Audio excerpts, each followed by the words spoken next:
Welcome to the May project call for GNU Radio, the lockdown edition number 3, I think it is. We have a couple of items on our agenda today. First, the agenda is on our wiki as usual, and I will post the YouTube link on this page as well once we're done. But streaming this on Twitch as usual, which means you can follow us, and then you can also poke us in Twitch chat. I don't have Twitch chat open right now. I'm running out of screens here. Does someone on the call have it open? Yes. Thank you, Derek. And we'll just head straight in. Derek, while you're speaking, how about you talk about GRCon and GSOC? Great, thanks.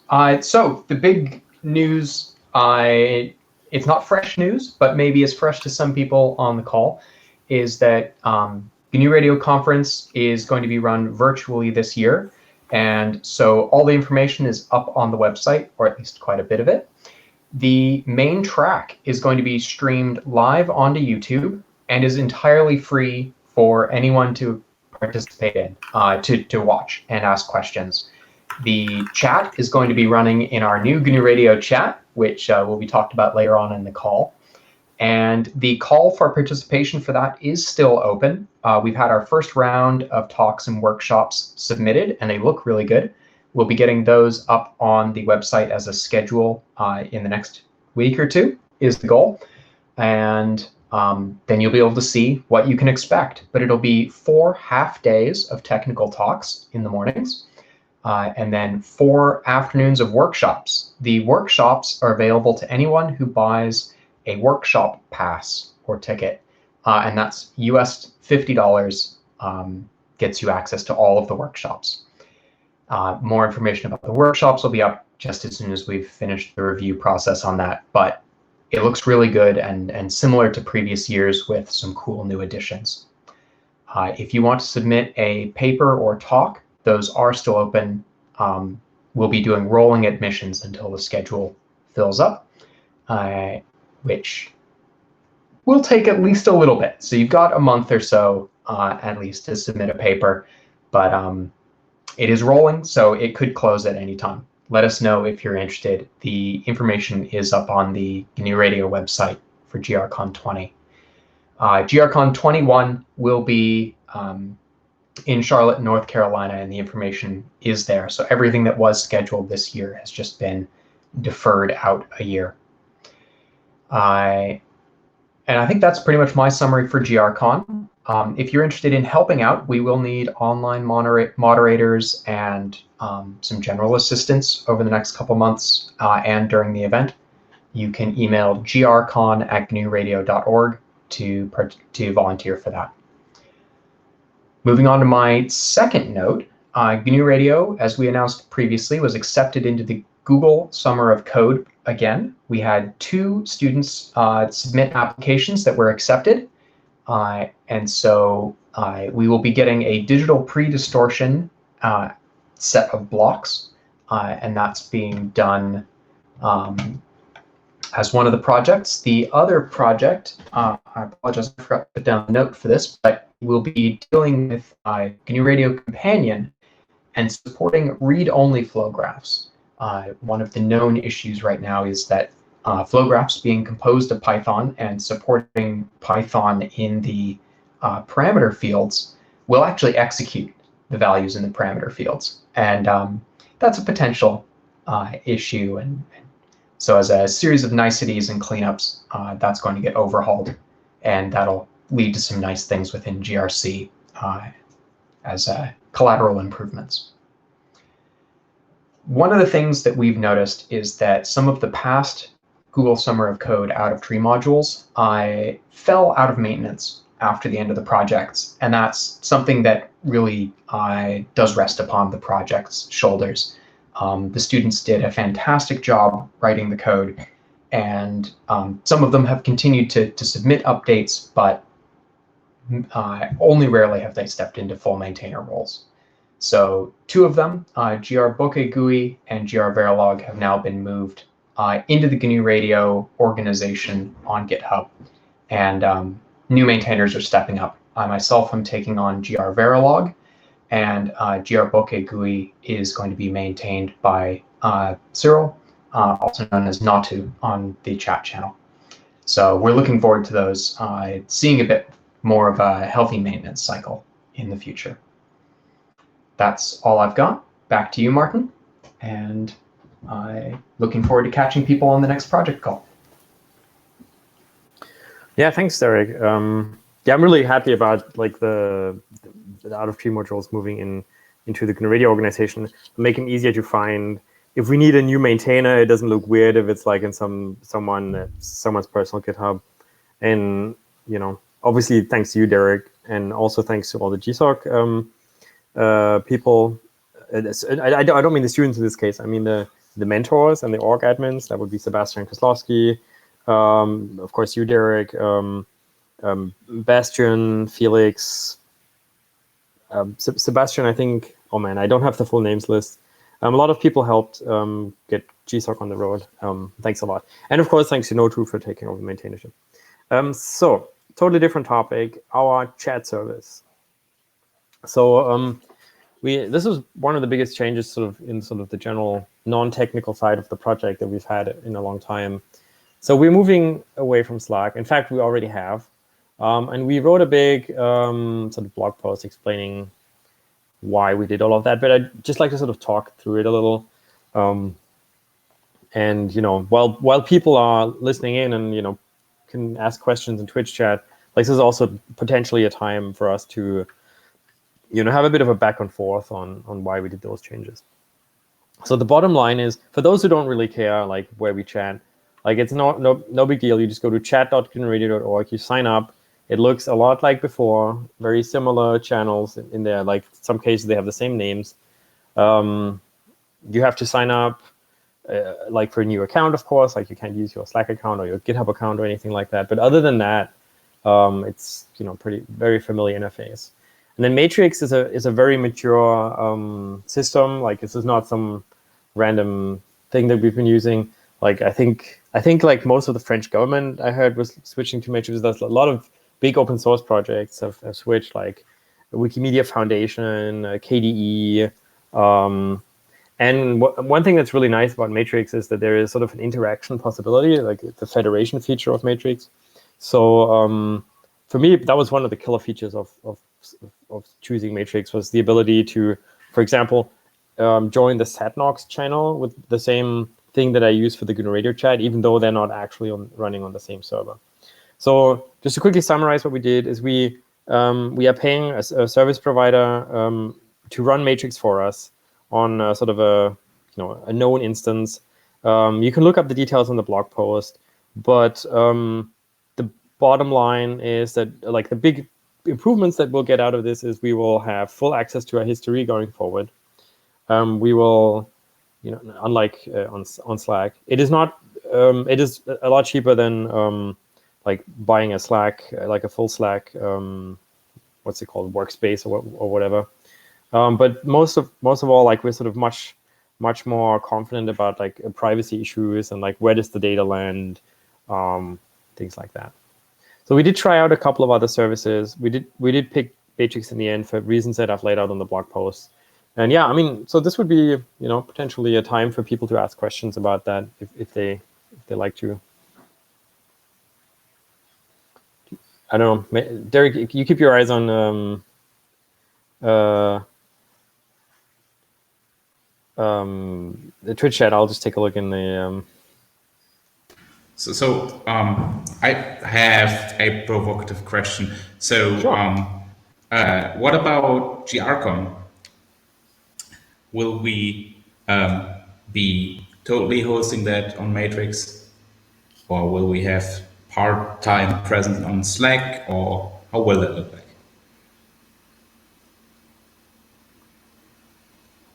Derek, can you take that one?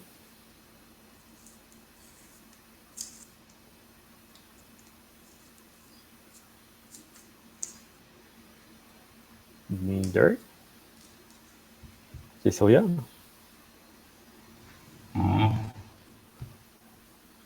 So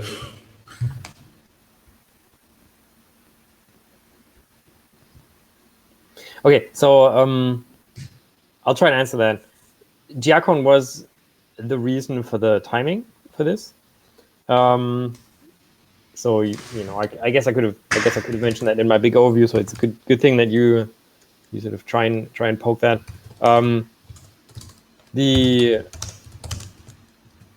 Matrix is where we will have the GRCon conversations, and the ability to actually do that without sort of blowing through a lot of history, etc., was one of the reasons we wanted to get off of Slack before GRCon. Cool.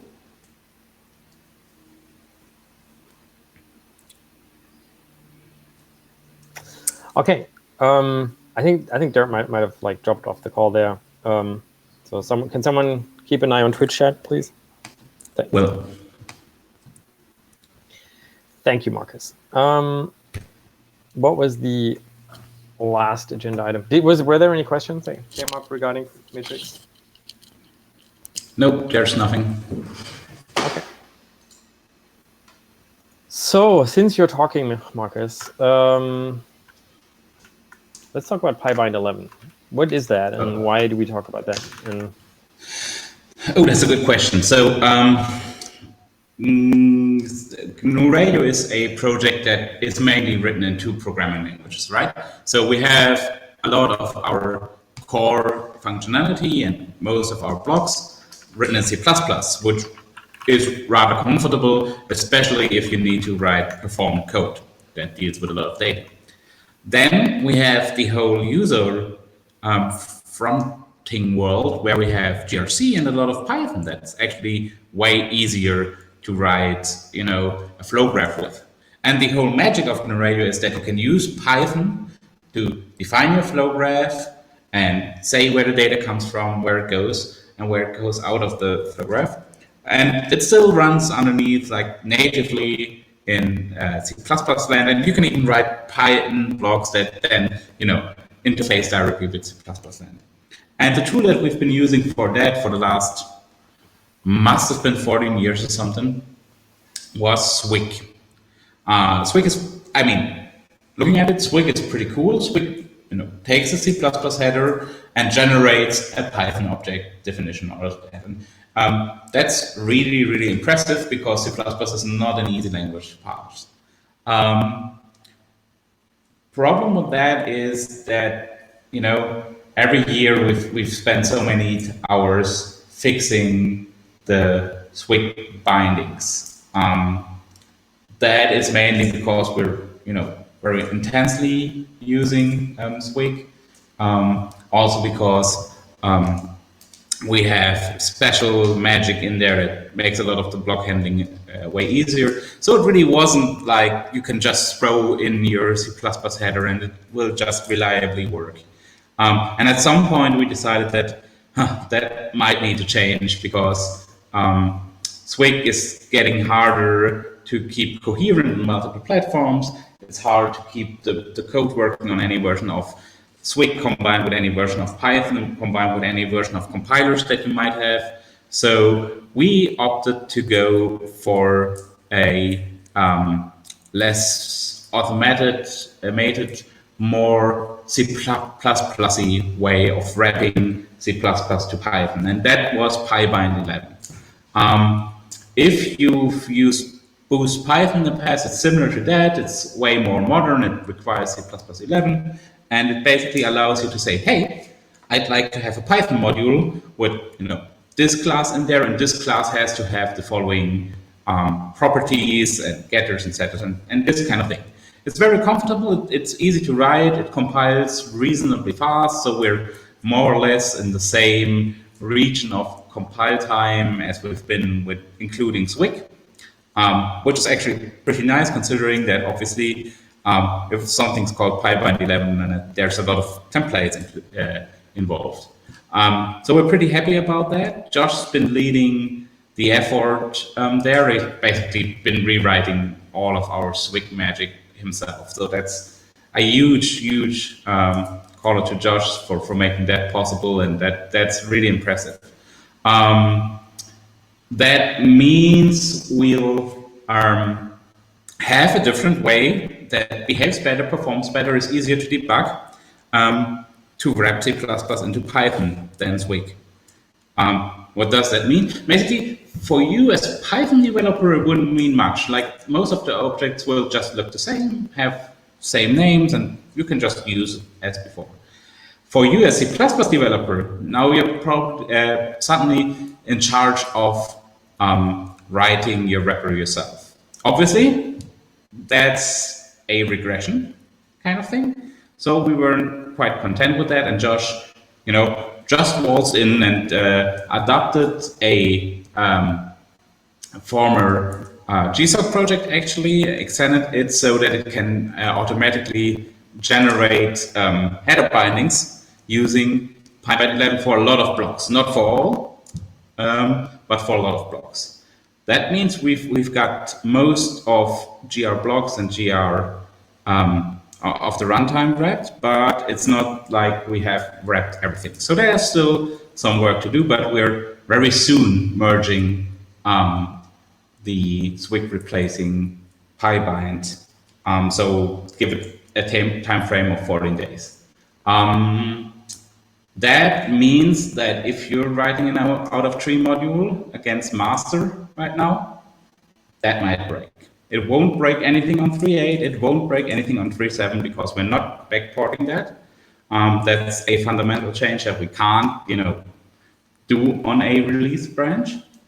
But we'll have that within GNU 3.9. So watch out, there's a breakage coming for your out of tree modules if you're using master. There already has been breakage compared to 3.8 on master for out of tree modules, mostly caused due to changing the type of smart pointer wrappers.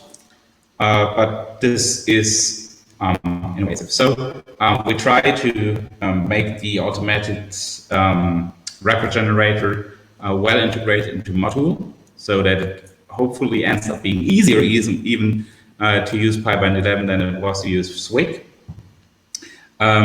If you're doing something special in your out of tree module where you know that Swig wrapping was hard, chances are you might need to write your own PyBind 11 wrapper. Good news is we're now a project with plenty of experience doing that, so do hit us up on the mailing list if this worries you.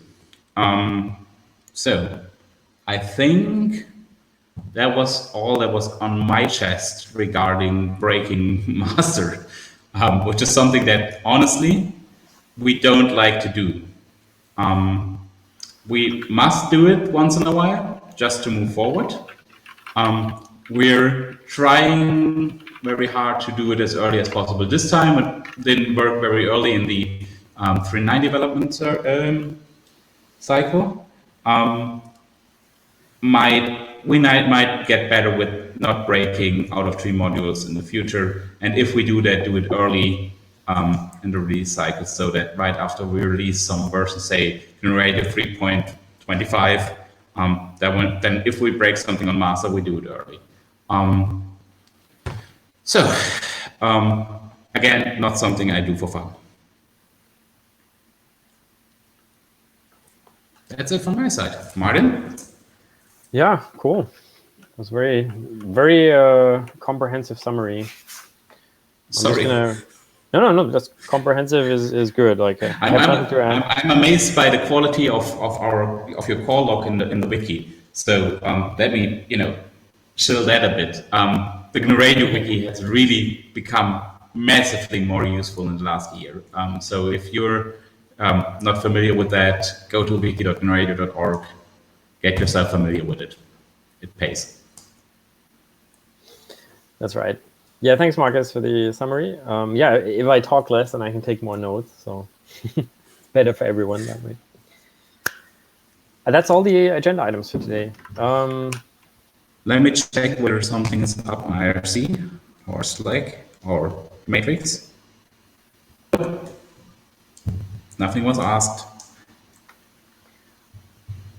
Okay, cool. Well, then I hope everyone's able to spend their, their lockdowns productively and with a certain amount of fun.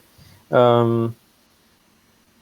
if you run out of stuff to do, you can always help us review pull requests for GNU Radio and fix bugs. I think that's it for this month. Talk to you guys and see you in a month. It's always the third Thursday is what we aim for. Sometimes we have to move it, and we don't always remember to announce it, but it's always in the same place. Twitch.tv/GNU Radio is where we live stream it. Third Thursday of the month, 10 a.m. Pacific, which is 7 p.m. Central European, unless we're on this weird time zone. It's 5 p.m. UTC. Exactly, it's 5 p.m. UTC. Well, that's not always true, though, right? It depends on daylight savings. I get something like that. So since I usually start the calls, I'm on Pacific time. It's 10 a.m. there. Okay, everyone. Bye-bye. Bye-bye.